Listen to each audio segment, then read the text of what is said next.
Welcome back to the channel, and as you can see by this title, Starfield is way worse than you think. This video popped up on my feed. It came out yesterday. I was surprised people were still making Starfield review videos. So I watched a little bit of this one. And it's some of the y'all just gotta see it, bro, because nonsense. I can say it's nonsense, bro. And My name that's is what people Jack be the doing. Fallout, They and really welcome be to doing my it. video on Starfield. I have been an absolutely huge Bethesda fan and a pretty loyal one ever since I first played Fallout 3 on the PS3. I played through the entirety of Starfield just for this video, so hopefully you are going to give this video a like and subscribe to my channel. And every single subsequent Bethesda release on the PlayStation, including Fallout 76, but we don't really talk about that one. Thank you. And I'm saying this because not being able to play it on PlayStation leaves a sour taste in my mouth. So already, strike number one of a Starfield review. If they complain that the game is not on PlayStation, you know they're up to some bullshit. But let's keep going. Will not lie. So now we have Starfield. Take it away, Mr. Howard. Starfield is our first new universe in over 25 years. And for me, this is the first Bethesda release I haven't got a physical edition. And all of this I'm discussing now definitely makes me feel sad. And ever since I heard about its exclusivity, I have been incredibly worried. Because I know Xbox does quantity over quality. And that is Xbox does quantity over quality. Who the fuck pushed that narrative now? Because remember, just last year, Microsoft had no games. If they were pushing fucking quantity over quality, they would have gave us Starfield last year. But no, they delayed it. Why? Because Starfield needed more fucking work. So how is Microsoft pushing quantity over quality, but they're actively delaying games to give developers more time to create good games? There's some PlayStation fanboy shit to say, but we're gonna keep going, bro. incredibly unfortunate because that means their up-and-coming releases are not going to be the same as they were before. And fundamentally, ZeniMax Media and Bethesda are dead. You do in fact need an SSD to get Starfield working, so I had to go out and purchase one. I don't know if you saw this, but PC Games were doing a hard drive giveaway for Starfield. You can't play Starfield on a hard drive, I tried. I thought that was pretty funny. So, Starfield is a shite game disguised as a good one. The more you play Starfield... How the fuck can you be a shit game disguised as a good one?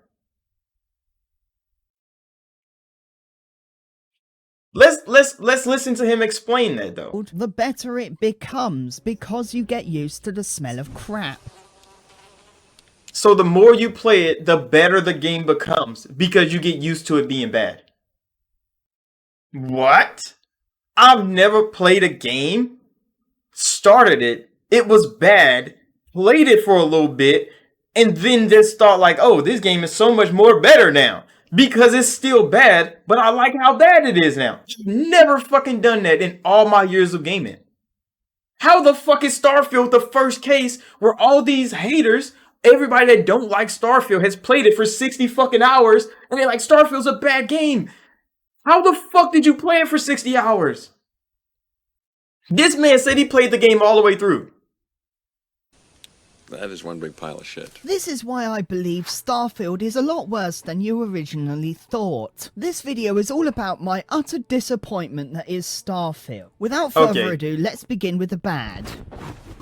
Starfield is a game what is basically Fallout 4 but in space, and that It's should nothing have like a Fallout good 4. feeling, right? Well, you are wrong. The space aspect in Starfield is pretty goddamn pointless, and the game would be a lot better if it was more fleshed out. Because you don't spend nearly enough time up there. Space is basic. This man just said the space in the space game is pointless because you don't spend enough time in space. How many space games have this man played? Obsidian made a space game. BioWare made space games. Lucasfilms made space games. BioWare, I guess, made space game too for Star Wars. Star Trek has space games. Who else has space games? How many of them fucking games do you just sit around in deep space? None of them. All of them, you go from place to fucking place to planet to fucking planet. You be in fucking space. How many of them games are you actually the pilot of your ship? Not many of them. You're on board a ship that goes through space, but the fact that Starfield lets you pilot, people just think that, oh, since I'm the pilot, I should just be doing space shit all the time. Space shit is literally going from planet to planet. That is space shit. How the fuck do people not understand that? That is so wild for him to say. That you don't be in space enough. Bitch, you can literally sit in space. As long as you want. They give you the option.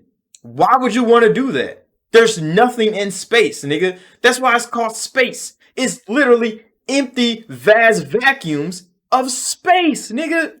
It's just distance to be traveled. That's like you sitting outside on the fucking road outside your house and then wondering, why is there nothing to do on the street? Bitch, because there's not shit in the street. The street is used for you to travel. That's it. There might be an accident in the road every now and again. There might be some trash in the road every now and again. A fight might break out in the road every now and again. That don't mean the road should be places where fights are taking place. No, nigga. What the fuck are you asking for? The place you go before you go to a planet's surface. Most of the time, that's absolutely it. This being the case about 80% of the time, the other 20% is spent doing this. You could have a random ship battle, or you might need to get to a space station. On a rare occasion, you will get hailed by another ship and have to engage in conversation with them. Thank you for responding. Our grav drive is old. And aside from a few missions that take place in space, that is absolutely it. And this is why I think Starfield is, most of the part, a bad game. Because this is partly how the game works. Technically, there is a whole solar system you can explore. Any of the planets you... There's a whole galaxy you can explore. You are in one solar system.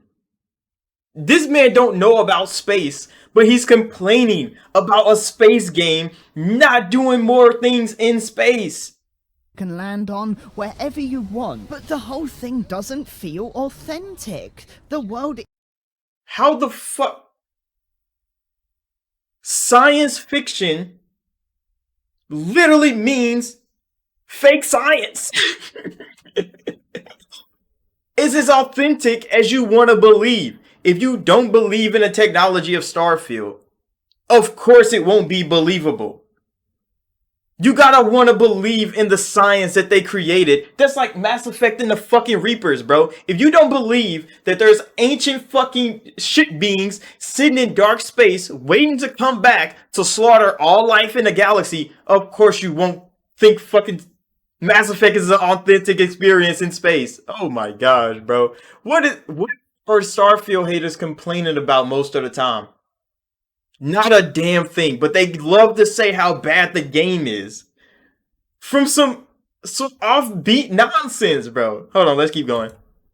It isn't stitched together, it's not fluent. And Mr. Todd Howard said it best, in his odd way of telling half-truths while skimming past the bad details. People always say half-truths, like this man was lying to y'all. He literally said exactly what the game was. Howard. But this time, it's not just one world. It's over 1,000 worlds. It may be 1,000 worlds, but you cannot land on all of them, and that number includes gas giants as well. Is he another fucking gas giant dumbass? Wasn't King Thrash the one that said that shit on Twitter? They're like, why can't you land on a gas giant? Why can't you land on the sun? Bitch, are you stupid? Are you dumb? There's no fucking way to land on a mass of gas, bro. It's literally gas. There's no solid things to land on. But you bring up gas giants like you can't land on a gas giant. Nobody in history of the fucking world has ever landed on a gas giant, bro. How stupid can some people be when they bring that shit up? Like, gas giants exist in the universe. So they exist in Starfield's universe. But you can't land on them bitches because they're literally gas. Literally fucking gas. Let's keep going. Let's keep going. And yes, only 10% of the planets have life on them. But looking at the scale of things, that is still 100 planets, which is impressive. That isn't just a backdrop. That moon is actually there orbiting the planet. Yes, you can visit it too. Can you get in your ship, take off and fly to that moon? No, you cannot. Can you fast travel there? Yes, you can. And depending where you are, it could take 2 loading screens to get there. We love exploration and rewarding it, but you do explore differently in this game given its scale. That usually involves exploring an area you've landed in. Ah, yes, the compromise. This game is fast travel simulator. So now that we have realized every place you want to visit is separated by some kind of loading screen or deceptive animation. Here we go again. This includes docking, stop laughing, landing and taking off, using the grav jump, entering any kind of building, and entering your ship. Now what I'm going to do is I'm going to count how many loading screens it takes to get from Earth's surface to another planet. I hate that robot. How the fuck Getting you in hate your Vasco, ship, number bro? 1. Taking off, number 2. Grav jump is number 3, deceptive animation. Traveling to a different planet because you selected the wrong one is number 4. Landing on the planet, number 5. Getting out of your ship is number 6. So it can take between 4 to 6 loading screens to get to the location you want. It's a And big for ass me universe. Personally, that completely breaks the immersion. Just games like No Man's Sky and others. Now look at fucking similar No to it Man's can Sky. achieve seamless space travel. Yet Starfield. Did you just see that puddle of fucking yellow stay a puddle of yellow when you broke atmosphere? What's the science behind No Man's Sky and you being able to just enter and leave a planet in a fucking buggy? What's the science behind that? Why do you think nobody plays No Man's Sky? Everybody keep bringing up No Man's Sky and how you can exit the fucking atmosphere of the planet and you can land back down on the planet. But why ain't you playing fucking No Man's Sky then? Because No Man's Sky literally has nothing in it for you to do. There's no story. There's no NPCs. There's no questing in No Man's Sky. So yeah, you can dive and leave this fucking planet as many times as you want, but you're going to be pointlessly doing that shit because there's nothing else for you to fucking do in that game. But Starfield, you can't do that. Why? Maybe because ship technology, you can't fucking fly that good. That's why they land your fucking ship. Because they would have had to put all of that shit in the game. Engage in landing gear. Have you played fucking Flight Sim? Have you know how hard it is to land a fucking plane? And they would have had to put all that shit in the fucking Starfield game. It would have been a legit flight simulator. On top of being an RPG space adventure. Come on now, bro. And they talk about how Starfield has so many things in it. And it's not good at anything. But you want them to be dumb and intelligent at the same fucking time, bro. Come on now, the complaints of pure nonsense. Yeah, it has a whole lot of fucking loading screens. There's a vast fucking universe they have to load in. They have object permanence, where them shit's gonna stay there the whole fucking time. Is unable to do this kind of exploration. It is so bad, and it ruins the whole experience for me. Every time I take off or land or enter a loading screen, I just sigh. And I'll be honest, this could 100% be my fault for overestimating what I believed Bethesda were capable of. And that is a lot of reason why some games can be so disappointing. Because we expect a certain standard, and when that standard isn't reached, we become What's the standard for Ship Starfield? customization, as well as custom ships. And Wait, what the fuck was the standard for Starfield? It definitely wasn't how No Man's Sky, because that shit was bad. There was a fucking 45 on Metacritic bad. That was the standard for Starfield? That was the standard for Starfield? There's no fucking way that was the standard for Starfield. How many games actually let you take off from planet and just burst through the fucking atmosphere into space? How many games do that? No Man's Sky does. How many other ones? None. All of them bitches have takeoffs and fucking landings. It was even wild that in Mass Effect, it got so crazy that the Normandy didn't even break fucking orbit no more. They had you go down in a fucking shuttle. Why? Because the Normandy was too big to just be breaking fucking orbit all the time. To be breaking atmosphere. That's a big ass ship. It's dangerous to land ships on just random fucking planets. So they had you take the fucking shuttle. That was the reason why. And nobody batted a single eye about it, bro. Nobody was wondering, why the fuck don't the Normandy come into fucking orbit no more? The Normandy just go and land on the planet no more, and I just walk out the back of it like we did in Mass Effect 1. Because the ship's too fucking big now.